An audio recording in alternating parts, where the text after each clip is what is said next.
Hi, I'm Erin Power. And I'm Laura Rupsis. We're certified health coaches, and this is Health Coach Radio. This podcast is about the art, science, and business of health coaching.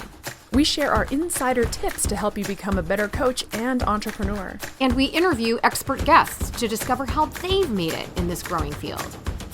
It's time for health coaches to make an impact. It's time for Health Coach Radio. Our guest today is Leigh-Ann Webster, the Executive Director of the National Board of Health and Wellness Coaches. And in this episode, we talk all things board certification. The NBHWC's mission is to lead the advancement of health and wellness coaching by establishing professional standards and collaborative partnerships. The organization has established a job task analysis for the industry, which was validated by more than 1,000 practicing health and wellness coaches, and which now serves as the framework for the National Board Certification Examination and the training and education standards that programs adhere to when applying for NBHWC approval. So approved schools must demonstrate that they've met these standards, and then graduates of these schools are qualified to apply to sit for the board certifying exam. The NBHWC is helping to establish credible educational and practice standards for the field of health coaching, which can only help to elevate the profile of health coaches in the healthcare realm. We'd love to have you screenshot your podcast player and tag us on Instagram at Health Coach Radio. By the way, the show notes for this episode and all previous episodes of Health Coach Radio can always be found at primalhealthcoach.com/radio. Our show is proudly brought to you by Primal Health Coach Institute, now an accredited educational provider with the National Board of Health and Wellness Coaches. This means that our graduates can become eligible to sit for the NBHWC credentialing exam to become a board certified health and wellness coach. Check out primalhealthcoach.com/level2 to learn about our new advanced coaching course taught by me that will nudge you out of your comfort zone, launch you into coaching mastery, and qualify you to sit for the NBHWC credentialing exam. My co-host Laura will share a little bit more about what we teach and how at the end of today's episode, so stay tuned for that. In the meantime, let's get on with the show and welcome our discussion about Health and Wellness Coach Board Certification with Leigh-Ann Webster. Welcome along to the show, Leigh-Ann. We're super excited to chat with you and all things board certification. So welcome. Thank you for joining us. We'd love to have you start by giving our listeners the backstory on who you are, how you got here, kind of the Leigh-Ann origin story, if you will. Sure. Well, thank you, Erin, for having me. I'm super excited to be here with you and Laura today. So let's see, I'll start with 1997, I guess. Let's do it. In 1997, I decided to launch my own business in marketing and communications. And I did this because I wanted more autonomy in my life. And I've always had I was just born with an entrepreneurial spirit. My father is an entrepreneur, and I think that's just the way of life that I've always known. So I started this business called Communications 360 and found that most of the organizations or people that I was working with were all health oriented in some way or another. So I had a lot of clients who were in the natural food business. I had a lot of clients who were physicians or naturopaths that were really interested in health, a lot of personal trainers. And so I kind of found myself in that world working in marketing and communications. And I did that for about 8 years, grew a very successful business. And then in 2005, decided to start a family with my husband. And I had been very, very, very busy for about 8 years. And so I thought I would just take the opportunity and be a stay-at-home mom for a while. And I did that for about a year full time. And I think because business has just been such a part of me for so long, I found it really hard to not be thinking about something business oriented. And so that's when I actually decided to become a certified personal trainer and a health and wellness coach.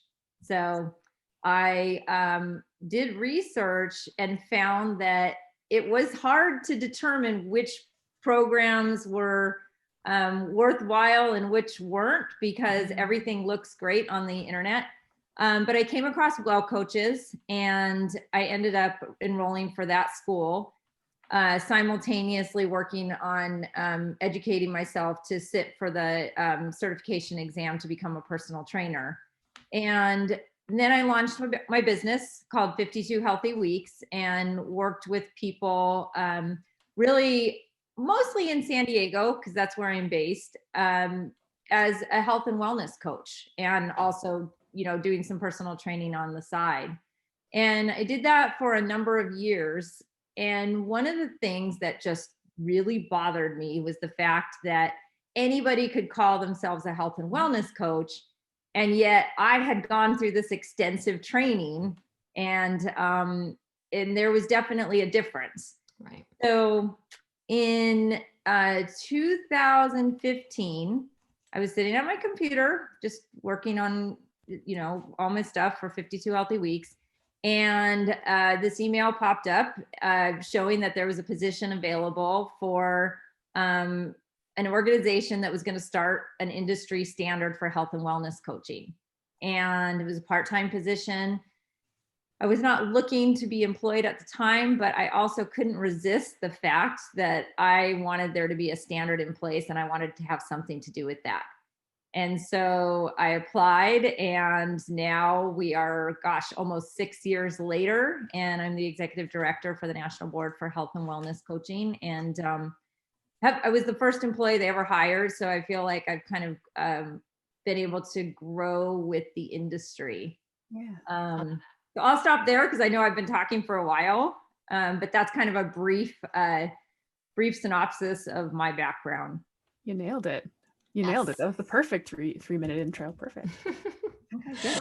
Awesome. So, so we've been aware of this organization like early on, like the minute we launched our program, like 5 years ago now, Erin, we were aware of your organization. We were kind of trying to figure out what it was really all about. And so I would love, if you wouldn't mind, a little bit of a background and history on kind of how this all started, because it's changed names a couple of times, and now it's a national board. Like, how did that all happen? Would you mind giving us like the history behind it? Absolutely. So it all started as an idea.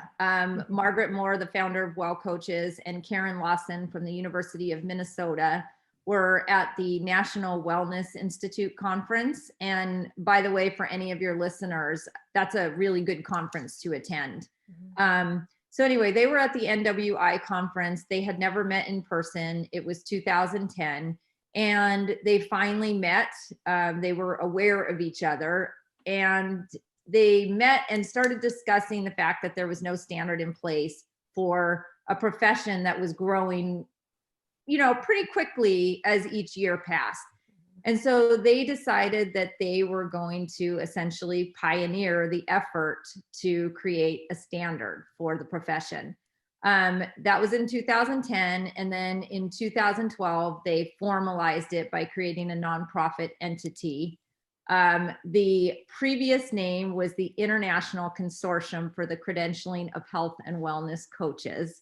And as you can imagine, as the first employee of the organization, I was like, I can't believe I have to deliver this mouthful every time I talk to people. So we did have that name. And so the board launched in 2012. And at the time, it was comprised of all subject matter experts in the industry. And then in 2014, they did something that I think was really, really important for the profession, which was to identify the knowledge, tasks, and skills that a health and wellness coach should have. This is what's called a job task analysis. And this is when you generally bring together subject matter experts in an industry to really essentially duke it out, right? Over what people really need to know, how they need to deliver that knowledge, what they need to be trained on, how they should be educated. So they had a professional lead them in this discussion. And that discussion eventually resulted in what we call our job task analysis. And that JTA identifies more than 20 different knowledge, tasks, and skills that health and wellness coaches should have. This was then validated by over 1,300 practicing health and wellness coaches. And after that validation, they were able to determine the training and education standards that programs should have who are teaching health and wellness coaches. So that all happened in 2014, 2015. And then in 2016, we had a real breakthrough. We began discussions with the National Board of Medical Examiners, and that's the organization that oversees the board certification for physicians. So they've been around for more than 100 years. Obviously, they're very well known in the health care space. And they were very interested in what we were doing. And of course, we were very interested in partnering with them. So we formalized that agreement in May of 2016, and we've been working together ever since. And that relationship eventually led us to our first board certification exam. And we launched that exam in September of 2017 and went through another name change. Yeah. And finally landed on a name that I think is very solid and represents what we do, which is the National Board for Health and Wellness Coaching. So that kind of gives you a history. We now have more than 3,100 board certified coaches out there, and they're all doing great work. Yeah. Nice. That's awesome. Wow. I guess you know the history. I mean, you've been there since day one, right? I've been living the history. Yes. Can you just elaborate a little bit on, because it sounds like, so you developed the job task analysis was developed from subject matter experts. It was validated by 1,300 practicing health and wellness coaches. And then from there extrapolated into sort of educational requirements, which by the way, I'm intimately acquainted with after spending the last 6 months trying to, which is it's great. And then when the NBME, the National Board of Medical Examiners, came on board, what influence, if any, did they have on any of this stuff? Oh, so that's a really good question. So we look at our team as subject matter experts for the field of health and wellness coaching. And the National Board of Medical Examiners has an incredible team of people who can put together a very robust exam, right? So they're experts in exam creation and delivery. So we work very closely with their editorial team and what we call item writers. So item writers are people who write test questions, and the NBME actually delivers a very comprehensive item writing workshop for people who want to become item writers for us. And then together we have created the exam. So the exam is 150 questions, and before that exam is delivered to all of the health and wellness coaches, it actually goes through what we call a form review process. And the NBME are experts at helping us make sure that all of those questions are fair and accurate. So they play that role, but they also play the role of board certifying physicians, right? And so that actually really helps us spread the word about the National Board Certification for Health and Wellness Coaching in healthcare. So it's been a great relationship, and I'm very thankful actually that we're able to work together so well. I love it. You know, we get a lot of questions. I get it a lot anyway. I'm sure Erin does too, about, so I heard they now have these insurance codes. If I take your course, or if I sit for the national board exam, will I be able to bill insurance? Now, I know the answer to this question, but I would love for you to elaborate on that if you don't mind, because it's, look, as more and more people enter into this field, they understand, like anything else, the average consumer, at least in the realm of health and wellness, they don't all have the luxury of being able to sort of self-insure, right? And to pay for their own care, or it's just a nature of, well, if insurance doesn't pay for it, then clearly it might not be valid, right? So it's kind of, I understand the draw for this. And just as a side note, I personally would rather my client pay for their own care rather than have a third party in there, for a multitude of reasons. And that's a discussion we can have in a little bit, I think. But I would love for you to kind of answer this question, because I know you're intimately familiar with what's going on in that process. Would you speak to that a little bit? Sure. Yeah, so I'll start by saying that I can't believe how complex the CPT code process is. Yeah. And we've had to learn a lot along the way. So back in January of 2019, we partnered with the Veterans Administration, otherwise known as the VA here in America, and we together applied for what's called Category 3 CPT codes. So these codes in America are overseen by the American Medical Association, and there's Category 3 CPT codes, and then there's also Category 2, but that's irrelevant for this conversation. But then there's Category 1 CPT codes. So generally, when there's a new service or procedure in healthcare, the profession will apply for Category 3 codes. Mhm. These codes are used for data collection and to show that that service is widespread across all demographics and all regions of the United States. So we were successful at securing the Category 3 codes.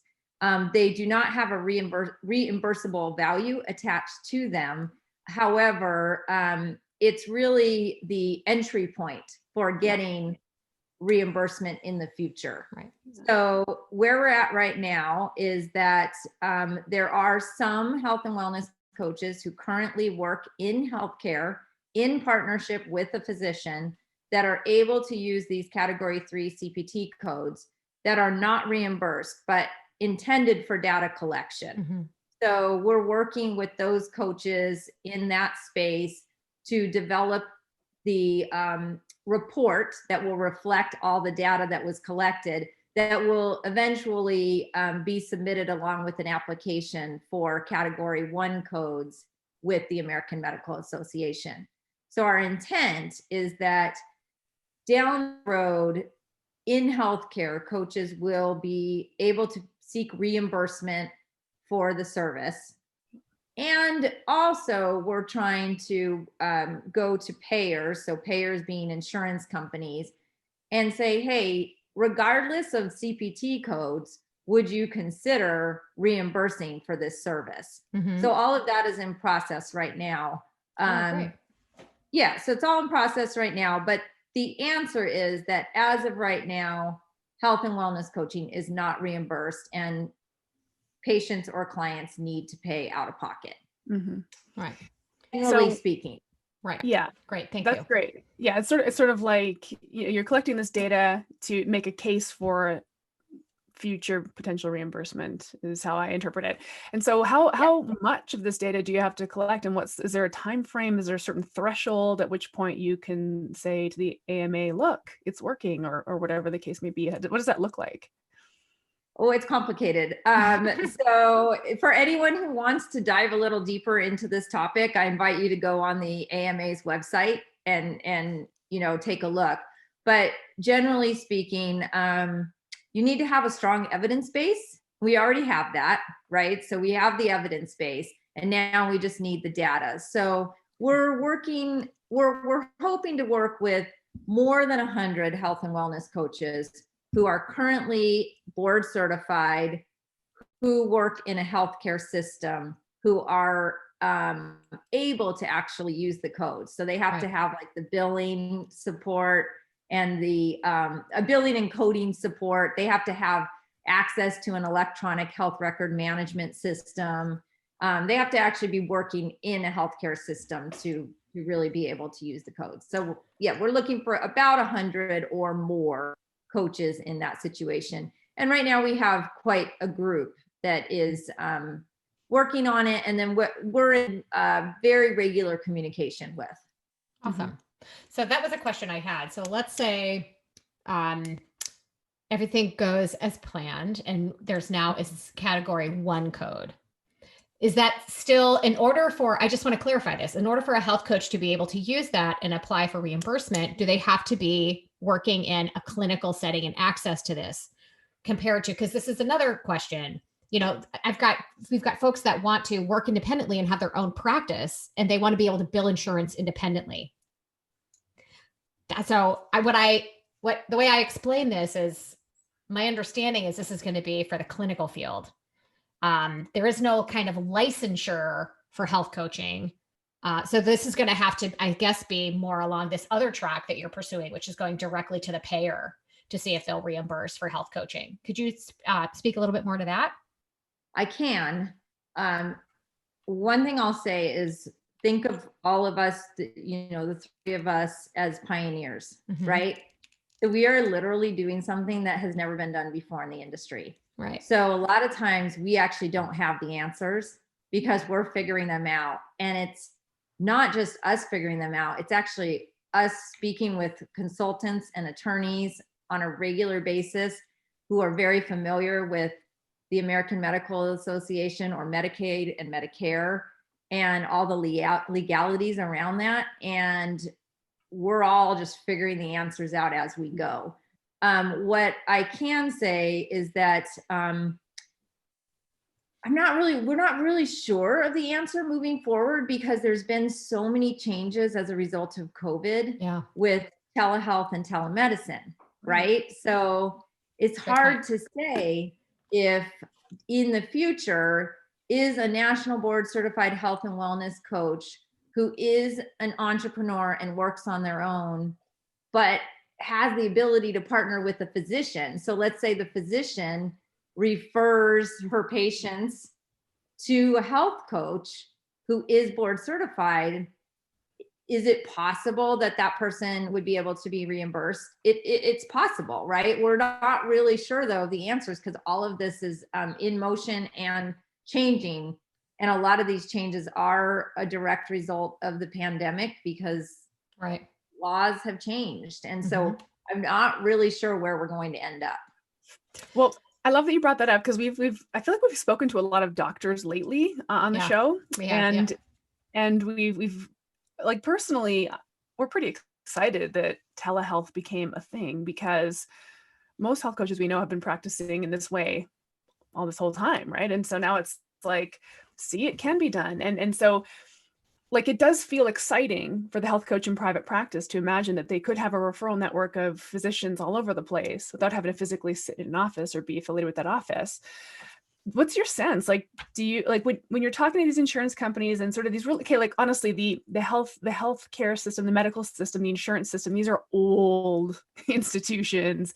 Sometimes old institutions struggle to be nimble or roll with the times. So what's the vibe you're getting? So this is all brand new. So I don't really have a good sense on the vibe yet, other than that it's difficult to, get secure meetings. And I can't really say yet what it is, because we are really literally just doing it now. So we've put together a dossier. It's called a payer dossier, right? So you essentially present your case to the insurance companies, and we're just literally in the very beginning of that. So I don't really have a concrete answer for you yet. So, interestingly, I've told the story a couple times. So, what seems like forever ago, which was really just 6 years ago, when I was pregnant with my twins. So here I was in my 40s having multiples. So I'm a high risk pregnancy, right? And I was with United Healthcare at the time. And I'm driving home from work, and I get a phone call from United Healthcare, and she was a nurse. And she was calling to check in with me. Have I made it to this appointment? Am I doing this? Am I doing this? And she was asking me questions. Do I feel safe at home? Do I have any questions? No, I'm good. I'm fine. But thanks. Hey, that was kind of cool. A month later, I get another call. And then a month later, I got another call. So like, United Healthcare was essentially establishing, not coaching per se, but they definitely understood the benefit of having a support person there for people who are at risk. Someone like me, who there was a very high probability compared to other women younger than me, not having multiples of having to stay in the hospital longer or a problematic pregnancy. I didn't have to pay a dime for that. Okay. But they were hiring somebody in that role. And then literally maybe 3 months later, maybe it was about a year later, I got something in the mail from my life insurance company. It was Lincoln Financial Life Insurance Company offering me health coaching. It was like $600 for a 6-month coaching program. So clearly some insurance companies see the value in support over healthy lifestyle, healthy choices, and things of that nature. So, I mean, I can't help but be really optimistic that this is something that can happen. What'll be interesting to me is if it's going to be a reimbursable expense, or if it's going to be more like kind of how some insurance companies treat folks who actually belong to a gym or exhibit certain lifestyle behaviors where you just kind of get a break on your premium. Right. But with the VA offering health coaching now, there's this huge uplift for what it is we do. And I just can't thank you enough as an organization to be here kind of underneath and helping to support and raise the visibility and viability of health coaching broadly for all people. And look, I do think we can do a lot of good with or without boards. I mean, even my cousin who I love, she's a Beachbody coach. She calls herself a health coach. She's just out there trying to motivate people to get their exercise on. And here's some Shakeology. Okay. She's not hurting anybody. She's probably doing some good and she's motivating people, but that's very different from what we do, from what I do. And being able to understand that there's a role for both of those things, right? But there's got to be a way that we can differentiate between one health coach to another. And so I just love what you're doing. So I would love for, I guess, you in your position, knowing that you're speaking to folks who are either aspiring health coaches that are on that path, what you think the value of being a board certified coach can bring for them. Sure. So I like to think of it as it's like cake, right? So it's probably a really bad example. You know what? Everybody needs some cake in their lives. So, so it's like you become a health and wellness coach, regardless of what training program you attended, right? You become a health and wellness coach, but then the icing on the cake is the national board certification. And that's probably, again, a terrible analogy, but I think it really helps people kind of visualize the board certification. So the board certification represents that you have attended a training program that met certain requirements in training and education and assessment, right? So you've also been assessed as a health and wellness coach. And then you are sitting for this very robust certification exam, which, as you know, because you took it, right? So it's 150 questions. It's 4 hours long. You have to study a lot. And I think that board certification is really a reflection of the fact that you took the time to make sure that you were educated and trained and assessed, and that all of that education, training, and assessment reflected a standard for the industry. So it's like icing on the cake. It's a way to earn extra respect in the industry and to really differentiate yourself as a coach who's taken these steps to really properly train and educate yourself. Yeah. Awesome. Thank you for that. I mean, I try to, when I'm having these conversations with folks, and I know, Erin, we both said this, that I think there's going to be certain professional situations where folks should really actively think about this, particularly those that want to work clinically and are going to go out and want to look for a job at a hospital, large clinical practice, insurance company. That makes a lot of sense to me. And then for those that are in the camp of, I just want to have my own private practice. My advice to them is just understand why you're doing it, that it's for yourself, your own education, your own development, because chances are your end client's not going to know the difference. They really don't understand, unless you, of course, are going through the explaining to them how you're different. right? So I think as our field actually becomes more crowded, which there's a misconception there that we're somehow saturated. And I'm like, oh, no. That's just because that's the circle you live in. When you kind of take a look broadly, oh no, we're not even remotely saturated. But over time, this is going to be, mark my words, it's going to be huge. And we're going to see more and more people. And this is going to be a way that once you get out there, you build your business, you build a name for yourself, and you want to take things to the next level for yourself, something you should consider. It's the icing on the cake. I love that analogy. I'm going to start using it. Thanks. Yeah. And I mean, I think also that it really is relevant for the entrepreneur, because I know a lot of entrepreneurs who are now working also in employee health and wellness. Yeah. Right. So there's a lot of companies out there that are self-insured.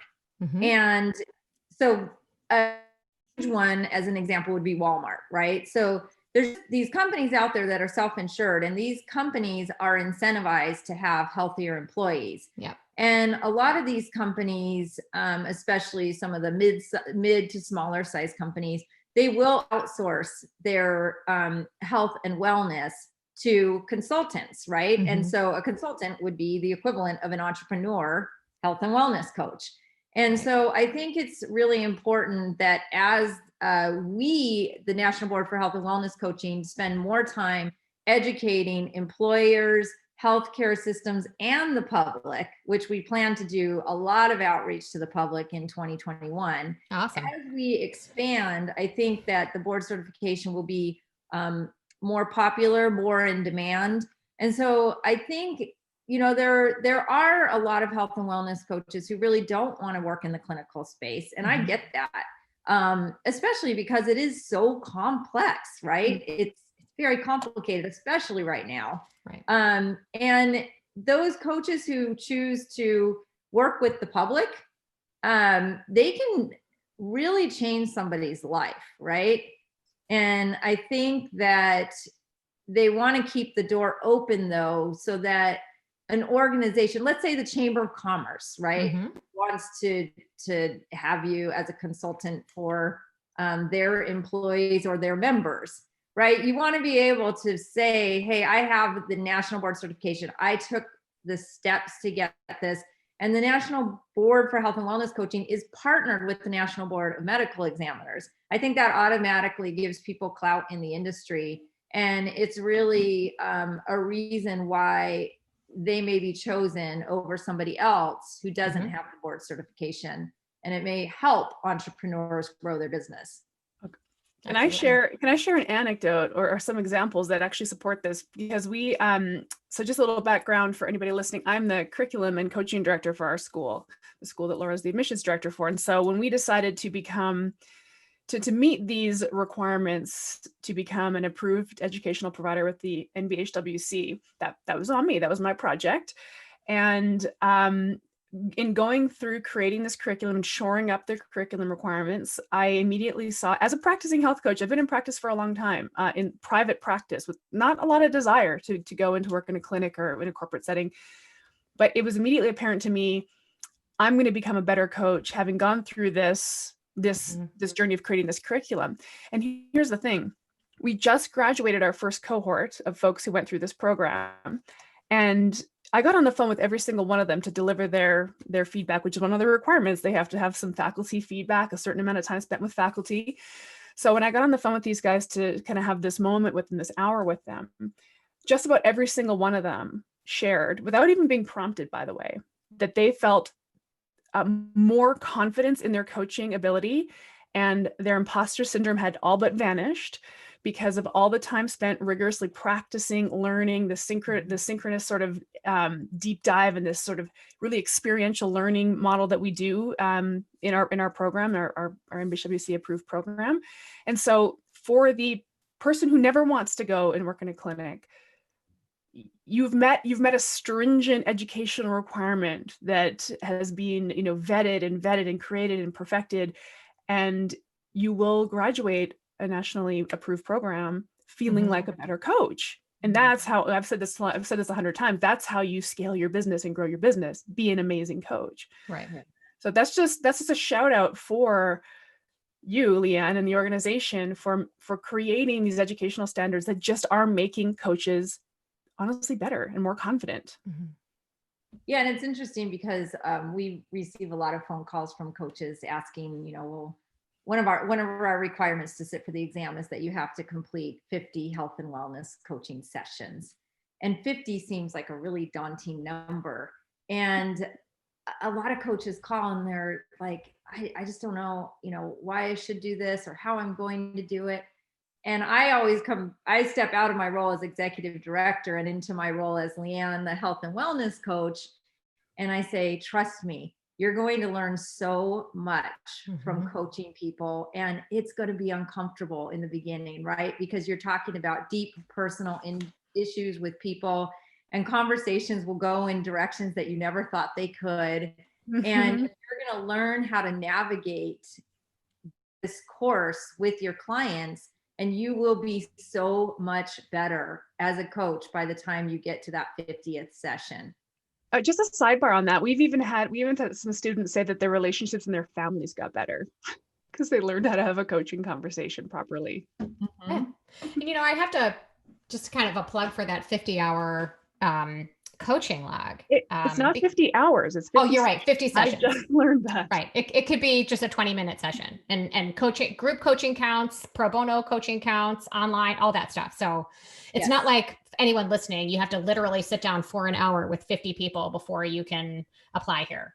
And the good news was I had been practicing long enough that I met it easily, but it will creep up on you. You'd be surprised how quickly that'll go. But, I came from the finance world where I could go and get nationally licensed to invest people's money in the stock market. Might as well be gambling, but you know what I'm saying, without a lick of experience.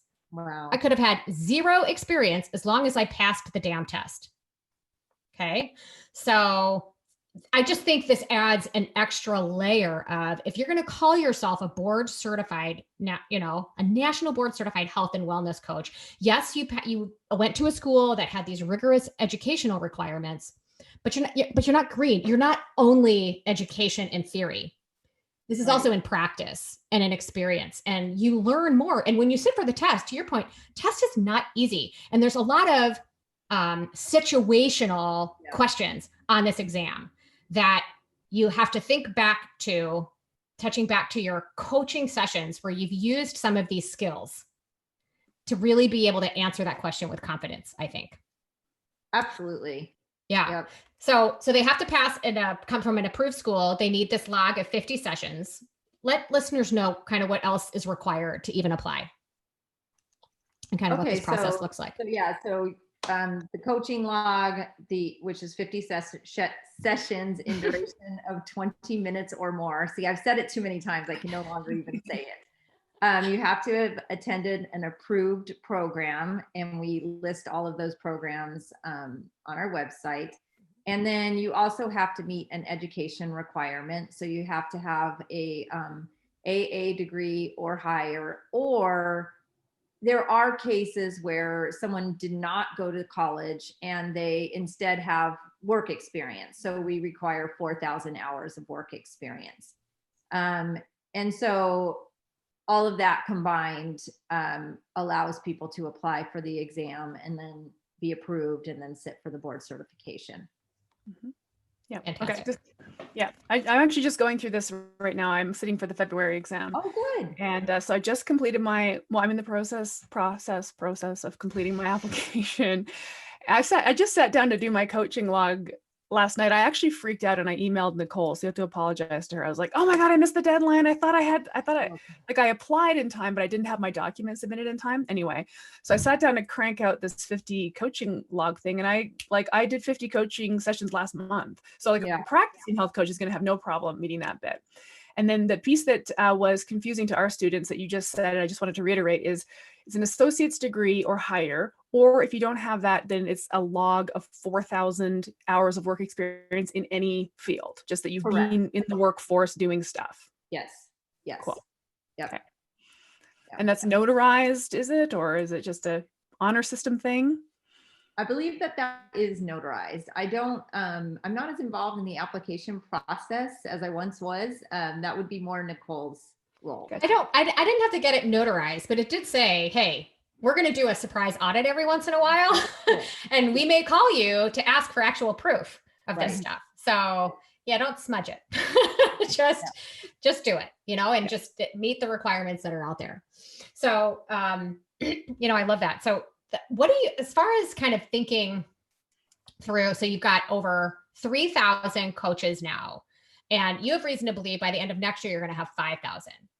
And so this is going to grow very quickly. And I know it's going to grow very quickly because I get questions about it every single day because folks are Sure. looking to become national board certified for all of these reasons.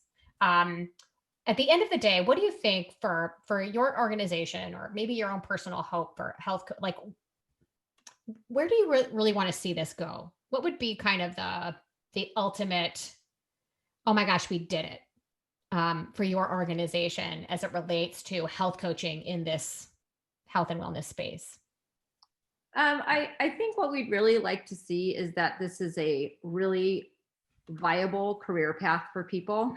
We'd like to see that whether you're an entrepreneur or employed, that you're making a very livable wage across America.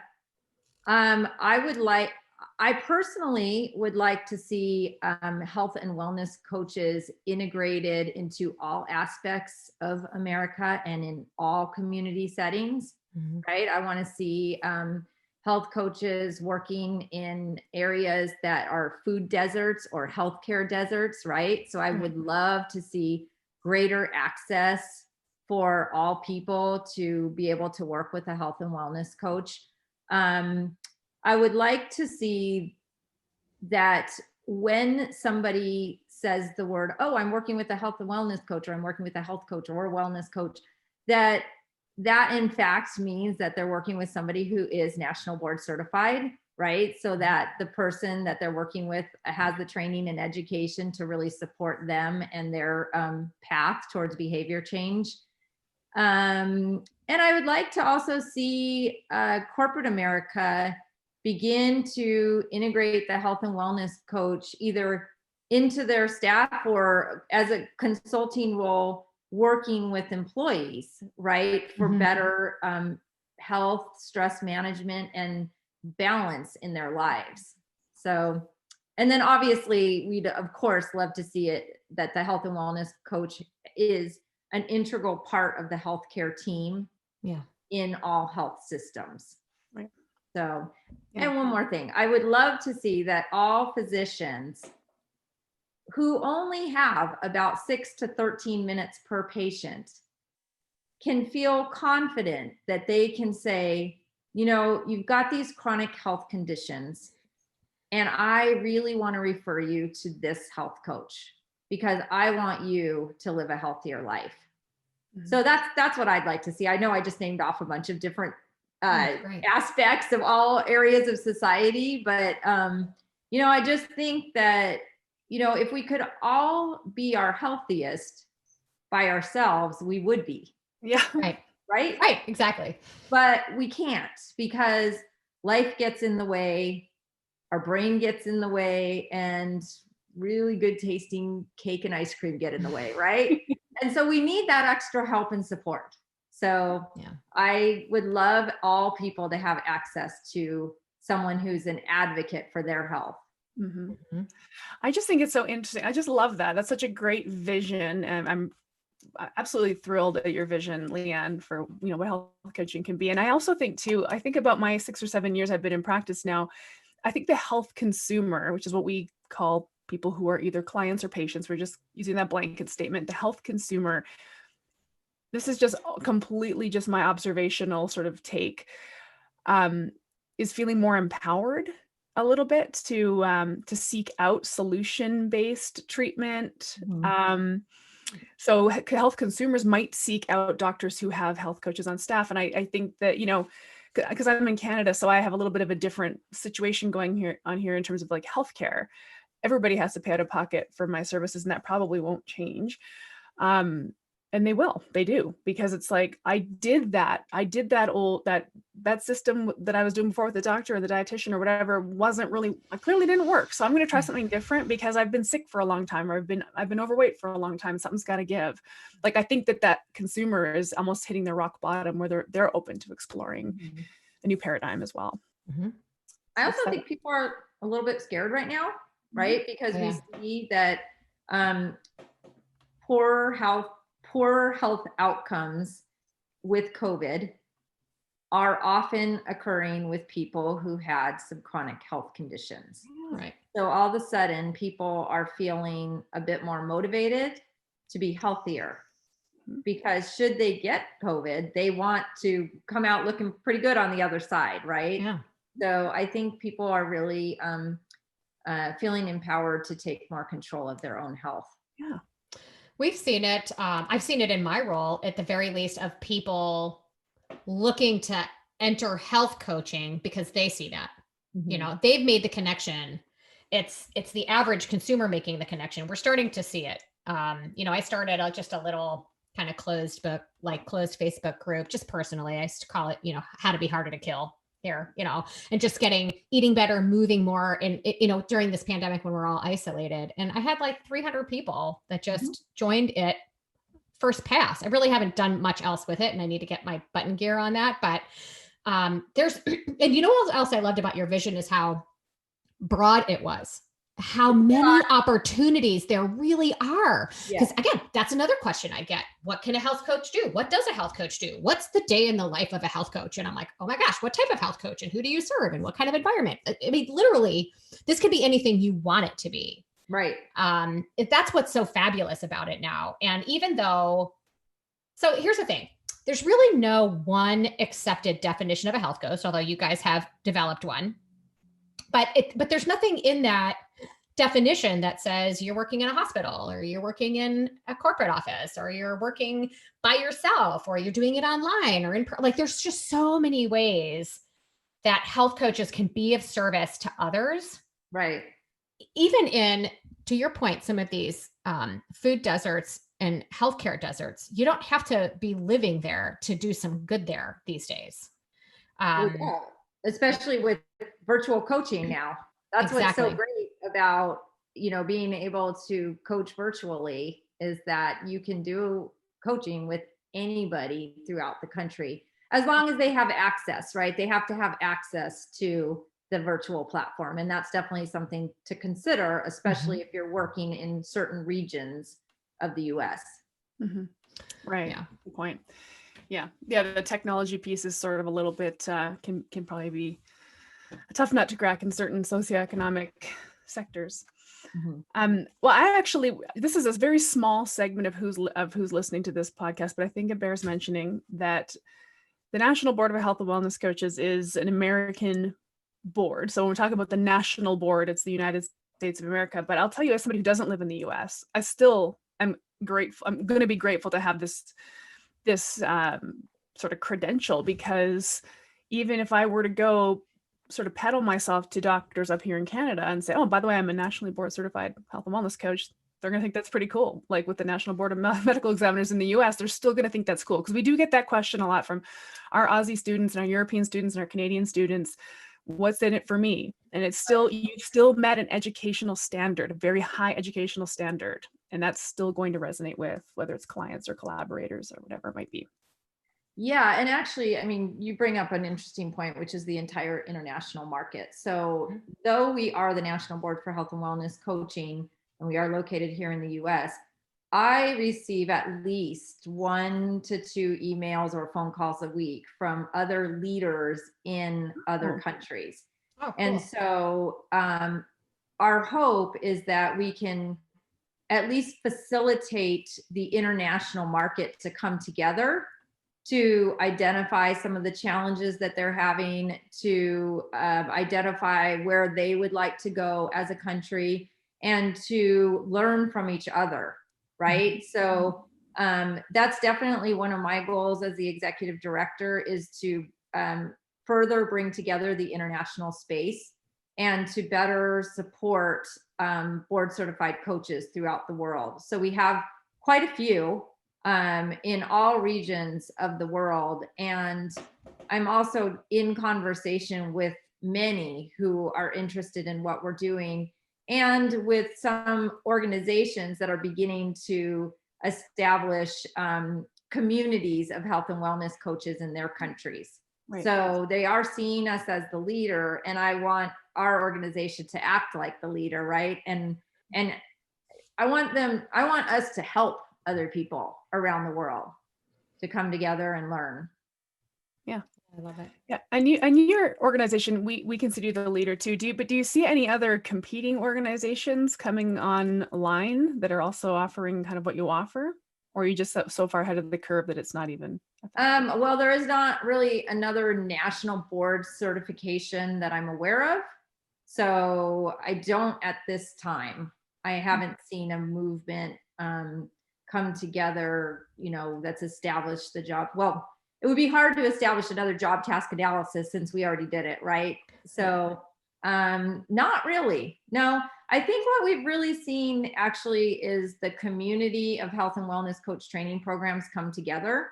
And that's another goal as we move into 2021 is how can we better foster a community for all of the training and education programs, because all of you can learn from each other and connect with each other. And, there might be job opportunities as faculty moves from one program to another. And I see us as being able to help facilitate that conversation. So that's definitely on my agenda for 2021 too. Oh, awesome. That sounds great. So if somebody lives in Australia and wants to do you accommodate for that? Can you work with a testing center over there, or how does that work? Yeah, that's a great question. So we also approve training programs throughout the world, right? Mm-hmm. So we actually have a couple in Australia, just as an example. But we have more than 350 Prometric sites throughout the world. Okay. So so for example, I'm working with a woman right now. We're both presenting at the National Wellness Institute virtual forum next week. And she lives in Switzerland, and she just sat for the board certification exam 2 weeks ago. So yes, and we have another person in Dubai that we've been talking with. So there are people throughout the world that have the ability to sit for the exam. And that's something that Nicole could definitely help with if there are people out there who've taken your approved training program and want to sit for the exam internationally. Great. I love it. So you are an entrepreneur at heart. I am. That. And, one of the lessons we learned through the course of just our own journey with our school is I think there's a lot of people that love the idea of being an entrepreneur until they realize how much work is involved, right? And then it's, okay, well, maybe I should go out and actually look for a job. And the good news is there's more and more of those coming online, all the time, right? So just thinking about your vision, whether it's corporations or insurance companies, I mean, there's going to be a lot more just job opportunities. But I know part of the reason I came to health coaching is because I wanted my own practice. I wanted to be able to run things my own way. But Erin and I both learned the hard way how hard it is, and it doesn't happen overnight. And I know you did it too. So I've told my story. Erin's told her story. I would love to hear a little bit about your story and your evolution as an entrepreneur in this space yourself. Would you mind sharing? Yeah, absolutely. I think the biggest issue that I see with health and wellness coaches is that health and wellness coaches who want to become entrepreneurs is that they spend a lot of time educating themselves. And then they say, now what? What am I supposed to do? And they don't really have the business sense or the business skills to actually develop that practice. And I mean, those are very different skill sets too, right? It's challenging for sure. So for me, I have always not just focused on educating myself, but also on learning the business side of health and wellness coaching and marketing and communications. I think that the biggest thing that coaches can do is really figure out what their value proposition is. You know, why is somebody going to benefit from working with you?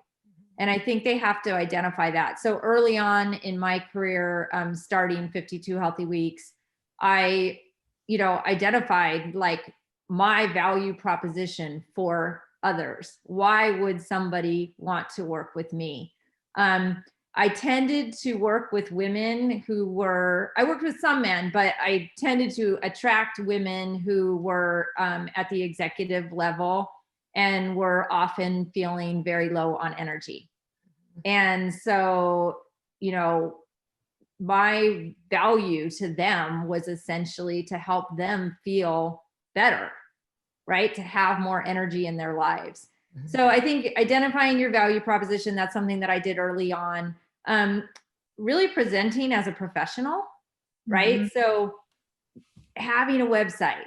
I've always, my website is actually a little bit outdated right now, but I just talked to my web developers this week, so I'm going to get that updated. But, just staying on top of like having a logo, having business cards, having a good solid website, having a social media presence. So those are all things that I focused on early on. But again, as I said in the beginning of this podcast, I came from a marketing and communications background. So that's just the way I think. Also presenting yourself well, right? So making sure, I always just made sure that I was dressed well, stayed healthy, stayed fit to present myself well to people that were considering hiring me. And then the other big thing that I did to really develop 52 Healthy Weeks was, and I know this is not as relevant in 2020 and maybe not 2021, but keep in mind that getting out there into the world, right? So I attended lots of local Chamber of Commerce events. I got on the board for the YMCA. I just became known in my community for a resource for health and fitness. And then taking every opportunity that comes your way. Even I found that even if I think, oh, I don't have time for this. Oh my gosh, this is gonna be so hard. I can't believe I have to go present here. It always leads somewhere. And it's often where you didn't think it would go, right? So seizing opportunities. So those are things that I've always done. Even this job. I mean, when I interviewed for the job, I was like, okay, can I even take on part-time work? Do I really want this? But I believed so much in the cause.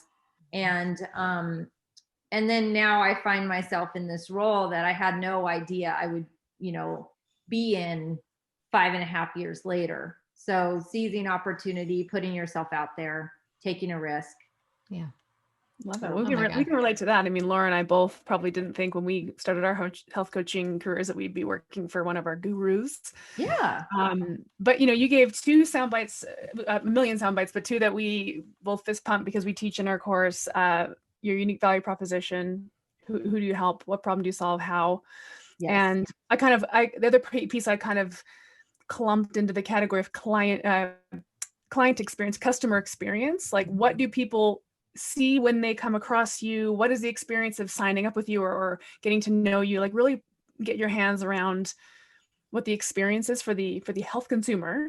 Because for a lot of health coaches, I mean, I would say like the price tag to work with me is about the same as maybe buying a new laptop, right? Mm-hmm. And so when I go to the Apple store to buy a new laptop, well, first of all, I go to the Apple store because that customer experience blows my socks off every time. Totally. Yeah. Right. So just consider like consumers are investing money and time and energy and emotions. And so make sure that the package you put out there is just really has a high value sort of vibe. Yep. I agree. Oh, yeah. And then I think also, especially as health and wellness coaches, being really authentic. Yes. Yeah. Is so important because people have to be able to connect with you. And I think that authenticity is even more important as we're connecting virtually, right? Oh, yeah. So like the three of us are obviously very comfortable in the virtual space because we're in it all day long and we've been doing it for years. But there are a lot of health coaches out there who are not as comfortable. And so I think just practice, and not being afraid to just be really honest and authentic and show your true colors. And it's okay if you've failed and you say you have, or if you're having a hard day and you say it is, it's okay. Like, not always appearing perfect, but just being like who you authentically are. Yeah. If you come across as too perfect, people, they can't relate to you. Exactly. You know, and you know what, it's funny because I've heard this from people who are like, you know what, I'm not like you, Laura. Like, I'm the kind of person that if there's a cupcake in front of me, I can't say no. And I'm like, what makes you think that that's easy for me? That's not easy for me. Yeah. You know? And so guess what? Sometimes I eat the cupcake. Yes. Sometimes I eat the cupcake, and that's okay. And then there's other times where I'm like, it's not, you know, I don't know what it is, but there are times where I say, but also back when I was ill and I was 100% laser focused on getting well, that cupcake served had no temptation for me at all. Right. But now that I'm well and I know the impact of that cupcake and what it's going to have on me in my well body is different. Right. Yep. So again, coaching conversation, it's having this connection with your client about where they really are. Right. And tapping back into that. For me at the time, my motivation was, I was so dang sick of being sick. I was so over it. Right. That was my motivation. And for every client, the motivation is going to be a little bit different about what we're tapping back into. So, and after having that conversation, teaching the client to have that conversation with themselves in the moment, you know, and being like, yeah, it looks tasty, but not worth it, you know, but they've got to, that's like a muscle they have to practice using. It's a skill. Yes. And just kind of diving into that. And one of the things I heard you say, which really resonated with me too, is that you have to get out there. You know, and I had zero social media experience. I had no experience with marketing and advertising at all. But what I did do is talk about it all the time ad nauseum. Like everybody knew. Yeah. And I offered to help. Yeah. I can help. Let me help, you know, and then I would offer to help, and it was often for free at first. And then it's people that come back for more, kind of like the crack dealer, right? Doling out opportunities to help, you know, hey, I'll help bring the snacks for the next game. Or, you know what, why don't you come over and I'll show you how to make this or whatever. Right. And then the next thing you know, I've got clients and people referring me clients because I did it authentically. I offered to help and I was out. Right. And that's the way, I mean, it was a very slow way to grow my business. Let's be honest, you know, but I didn't have a whole lot of time at the time anyway. And I fit in what I could. So I guess I just want to give people some sense of there's more than one right way to build this. Right. But the things that are common are be authentic, get out there, talk to people, and absolutely understand your own value. And here's something I guess I would like some words of wisdom from you on. We work with a lot of coaches that really don't understand their own value. Mm-hmm. They really don't. They still undervalue themselves. And I think some of this comes from, well, I'm not a doctor and I'm not a registered dietitian. And Erin and I both say, but that's okay. Right. You're a coach and that has value. And I think that's probably the biggest value that holding this certification can have is a real understanding of the value of what a coach brings. And it's okay if you're not a doctor, and it's okay if you don't know the exact right diet to put somebody on, because guess what? You shouldn't be doing that anyway. It's not what coaches are, you know, but this comes up a lot, this imposter syndrome, this kind of, who am I? You know, what do you, first of all, did you go through that yourself? Did you ever have those feelings? How did you overcome them? And if not, what would you say to somebody? Put your coaching hat on for a minute. Again, knowing that I come from a marketing and communications background. Right. And also I worked full time when I was in college. So I went to UCSD and I worked at SeaWorld, and I was in the education department. And so I was constantly on a microphone talking about dolphins and killer whales. And I think that and then I moved quickly into marketing. Like after being at SeaWorld for about a year, maybe two, I moved into the marketing department. And so by the time I graduated from college, which by the way, it took me 7 years because I was working full time and I was just really into my job. When I graduated from college, I think I had already gone through a lot of self-doubt. right? Because I was only 18, 19, and I was getting put into these roles where I had imposter syndrome. I read this book. I can't even remember the name of the book, but the first line was, if you can't make it, fake it. Yeah. Right. And so I think that a lot of what coaches have to go through is what we were talking about before, where you have to practice, and you have to just say, I am good at this. I can do this. I am educated. And then you just do it. And when you're doing it, you're thinking, I can't believe I'm doing this. This is really hard. But you know what? It gets easier and easier and easier until it just becomes a part of who you are. And so I think I went through those self-doubt periods very early on in life. And so by the time I became a coach, I already had a lot of business and marketing experience. So I didn't really have a lot of self-doubt. But I guess I just felt like I deserved to be there and I could do it. So I did it.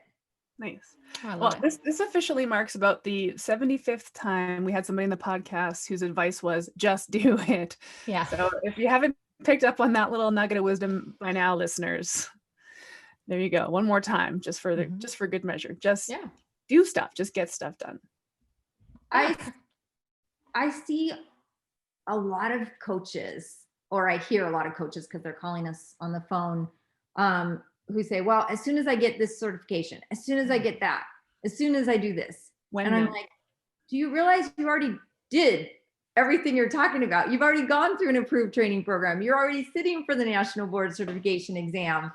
You don't need another certification. If you want to get another certification to increase your education, that's wonderful. But please, by all means, don't let it stop you from being successful. And that's the message I would want to deliver to anyone who's listening, is that if you've already educated yourself and you've taken the time to do that, you are worthy to begin today. And it will be uncomfortable, and it's uncomfortable for all of us, right? And even like a seasoned health and wellness coach will get into an uncomfortable conversation with the client, and you just have to get through the muck. Yeah. And in my role as executive director, every single day I'm in a meeting and I'm like, oh, what are they talking about? What is this? Because we're dealing with like CPT codes and all this medical speak, and I'm Googling and I'm figuring it out. And so I think no matter what role somebody is in, they are still figuring it out. Yeah. Which, oh, by the way, you want your coaches to have some experience before they even take your exam. Yes. Okay. So everybody listening, you can't wait to get this board certification to get out there, because you're not even going to be able to sit for the stupid exam. So just get out there and help people. Because, we talk about this all the time on our podcast. Your experience is going to be of value to someone. So you just need to learn how to express that. Yeah. And have confidence in what it is, and don't try to be something you're not. I think that's where a lot of the imposter syndrome comes from, is people, and I have these conversations every day. Here's another question I get. Are you going to teach me how to read labs? That's not what coaches do. Right. That's not a coaching thing. No, I'm not going to teach you how to read labs. We're not going to teach you how to read labs. If you want to learn how to do that and roll the dice and hope you don't get in trouble or something, that's fine.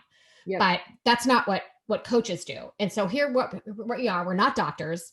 We're not anybody that should be ordering labs necessarily, putting on the white lab coat and now putting ourselves in a position of diagnosing somebody and prescribing something, even if it's just as innocuous as a dietary strategy and maybe some supplements. I guess you could argue, how much damage could I do? I don't know.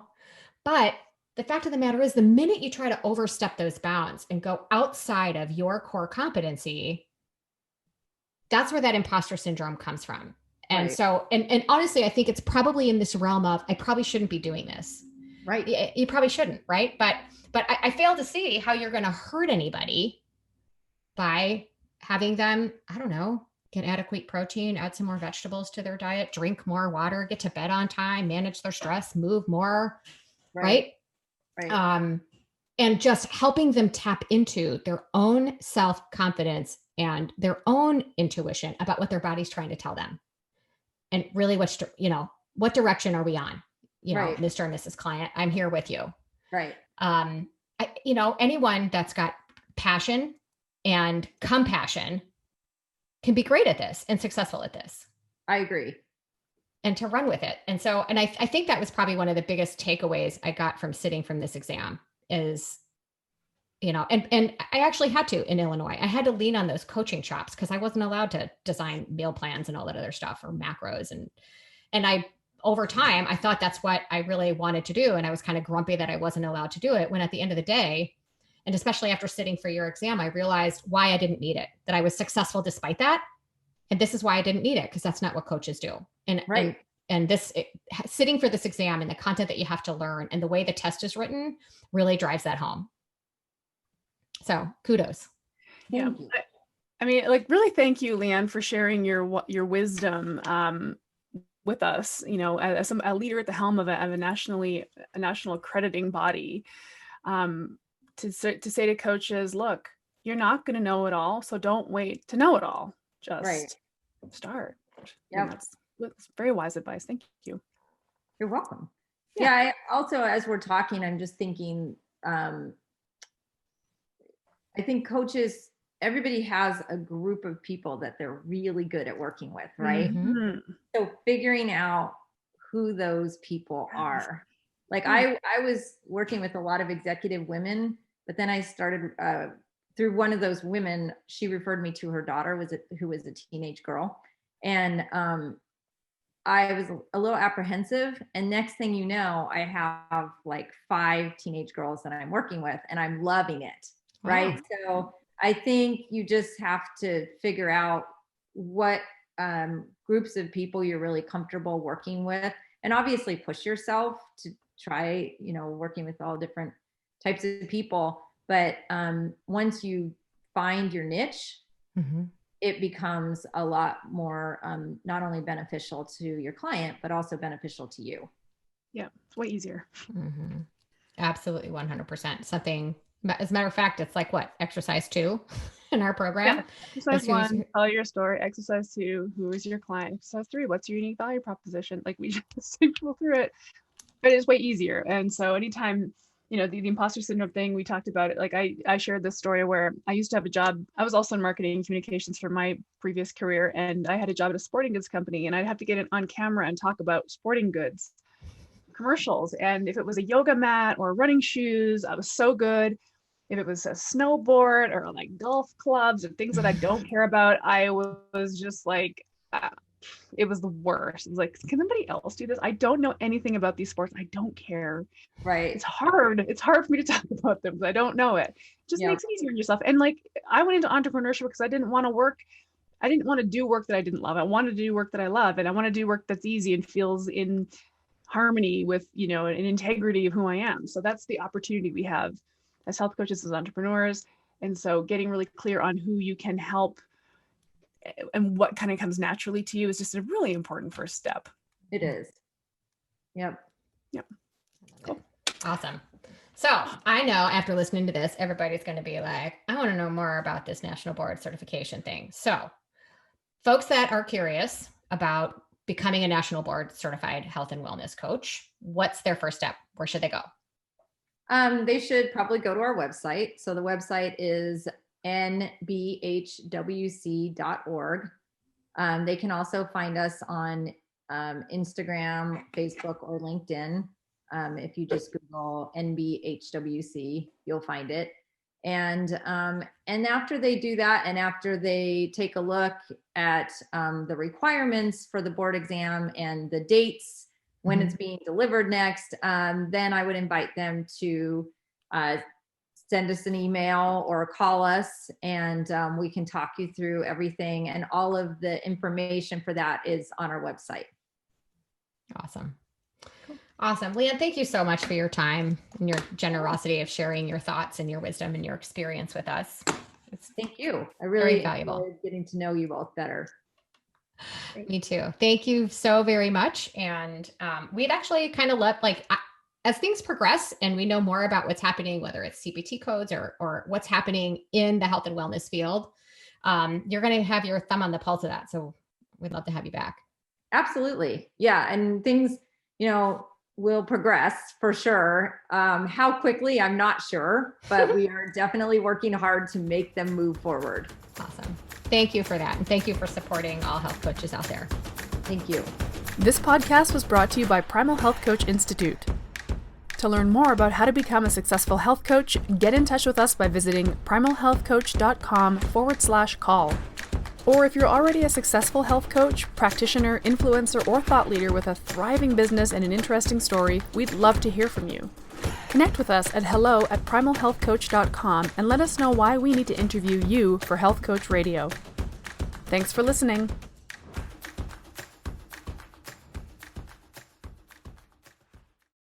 Well, if you've been listening at Health Coach Radio, you'll know that we're all about raising the voices of practicing health, fitness, and nutrition coaches, but most importantly, helping to further legitimize this exploding industry. Erin and I have disclosed often that we're on the faculty of the Primal Health Coach Institute, founded by none other than the health and wellness legend, Mark Sisson. And we've interviewed dozens of guests from just about every different health coaching program you can think of, and who practice in just about any conceivable way you can think of. But our allegiance is to the health coaching industry in its totality, first and foremost. It's our desire to continuously and unapologetically lift and promote this industry that nudged us to create this podcast for you in the first place. It's this same yearning that encouraged us to take the educational offering at our health coaching school to the next level.